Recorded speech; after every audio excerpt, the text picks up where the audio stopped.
Hello guys, welcome to my channel. ఇక రీసెంట్గా అయితే మనకి ఆస్ట్రేలియా స్టూడెంట్ వీసా గ్రాంట్ అయింది. ఇంకా నేను ఆస్ట్రేలియా వెళ్లే ముందు వీలైన టెంపుల్స్ తిరిగేద్దామని మా మమ్మీ డాడీ ఫిక్స్ అయిపోయాను.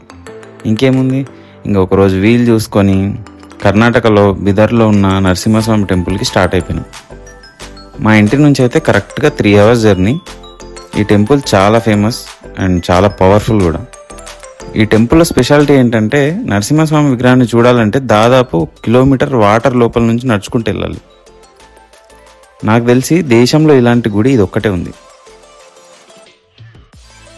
అలా 3 hours డ్రైవ్ తర్వాత టెంపుల్ దగ్గరికి అయితే రీచ్ అయిపోయినాం. ఇలా టెంపుల్లోకి ఎంటర్ అవ్వగానే ఇక్కడ ఒక నరసింహస్వామి విగ్రహం ఉంటుంది. అక్కడ దండం పెట్టుకొని పక్కన నుంచి మెట్ల ద్వారా నీళ్ళ లోపలికి ఎంటర్ అవ్వాలి. నాకైతే షోల్డర్ హైట్ వరకు నీళ్ళు వచ్చినాయి.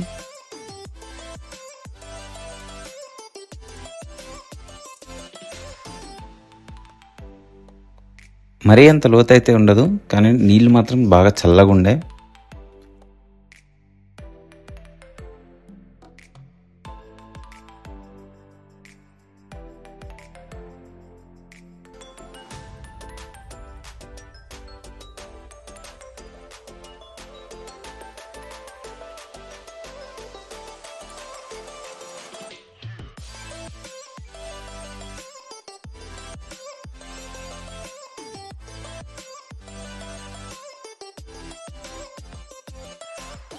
అలా గోవిందా గోవిందా అంటూ గోవిందనామం స్మరిస్తూ అలా వెళ్ళేవారు వెళ్తూ ఉంటారు, వచ్చేవారు వస్తూ ఉంటారు. నీళ్ళు ఎక్కడి నుంచి వస్తాయో తెలియదు, కానీ చాలా ఫ్రెష్గా ఉంటాయని మాత్రం అస్సలు ఎక్స్పెక్ట్ చేయొద్దు. బట్ మనం వెళ్ళే దేవుణ్ణి చూడడానికి కాబట్టి అవన్నీ లైట్ తీసుకోవాలి. ఈ గుడికి చాలా పెద్ద హిస్టరీనే ఉంది. అదేంటంటే విష్ణుమూర్తి యొక్క అవతారమైన నరసింహస్వామి హిరణ్యకశిపుడు అనే రాక్షసుని సంహరించిన తర్వాత జలాసురుడు అనే రాక్షసుని చంపడానికి గుహలోకి వెళ్తాడు. అలా ఆ జలాసురుని సంహరించగానే ఆ రాక్షసుడు నీళ్ళలాగా మారిపోయి మన నరసింహస్వామి పాదాలను తాకుతాడు. అలా ఈ గుహలో నీరు ప్రవహిస్తుంది అని చెప్తారు. ఇదే కాకుండా ఈ గుడి గురించి చాలానే కథలు ఉన్నాయి. ఎవరికైనా ఈ గుడి యొక్క ఎగ్జాక్ట్ హిస్టరీ తెలిస్తే కింద కామెంట్ చేయండి.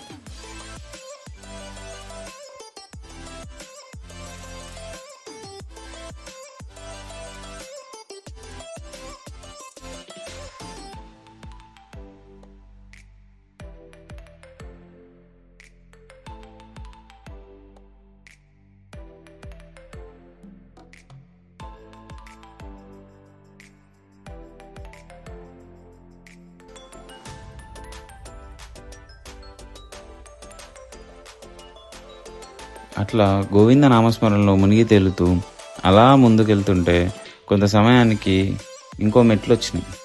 ఆ మెట్లు ఎక్కి పైకి వెళ్తే అక్కడ దివ్యమూర్తి దర్శనం కలిగింది.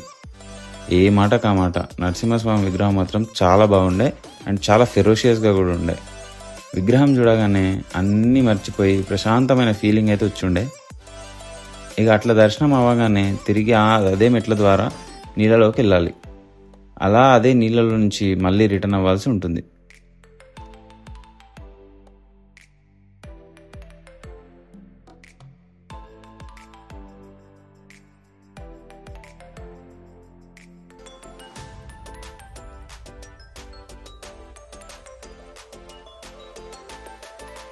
ఈ ఎక్స్పీరియన్స్ మాత్రం వేరే లెవెల్ ఉంటుంది. నేనైతే ఈ టెంపుల్కి రావడం ఇది 3వ సారి. మీరు ఎప్పుడైనా ఈ టెంపుల్కి విజిట్ చేసి ఉంటే కింద కామెంట్ చేయండి.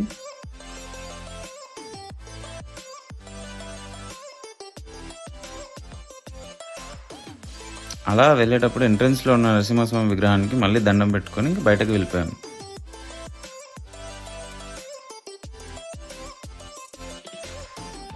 సో ఇదండి ఈరోజు వీడియో. ఈ వీడియో కనుక మీకు నచ్చినట్టయితే లైక్ చేయండి అండ్ ఛానల్ని సబ్స్క్రైబ్ చేసుకోవడం మాత్రం మర్చిపోకండి.